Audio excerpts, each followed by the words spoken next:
Hello, in this video I'll show you how to replace the fuel filter on Ford Transit 2.2 TDCI. The fuel filter on this van is located in the engine compartment. It's located right there.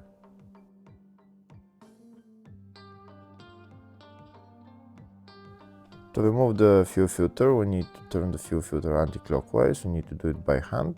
Just turn it anti-clockwise, and when it releases, just pull it down. When you take off the fuel filter, make sure you look at where those things on top of the filter are pointing, these three things, and there is one on the back, and put them in the exact same way when you're putting it on. This is the new fuel filter. Before I put it on the engine, next I'm going to fill it up with fuel all the way to the top. If the video is useful, please like and comment on the video and subscribe to the channel to see more videos like this.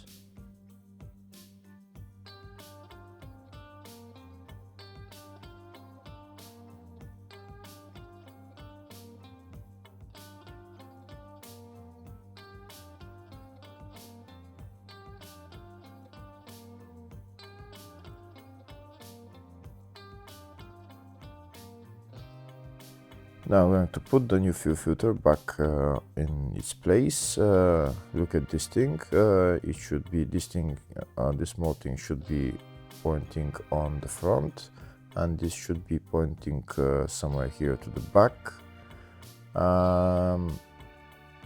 Just when you put on the fuel filter, you press it in, maybe move it a little bit to the left and to the right until it goes into its position before you'll be able to tighten it. You can see now it went into the position, and now I'm just turning it clockwise until it tightens. And that's how you replace the fuel filter. It's pretty simple. Next I'm gonna go into the car and start the engine. This car doesn't have any electric fuel pump, so that's why you need to fill the fuel filter up to the top before starting the car. Now I'm going to start the car and press the accelerator pedal for up to 3000 RPM for a couple of seconds, and then I can let go and turn off the engine. Hopefully the video was helpful. Please like and comment on the video and subscribe to the channel. Thank you.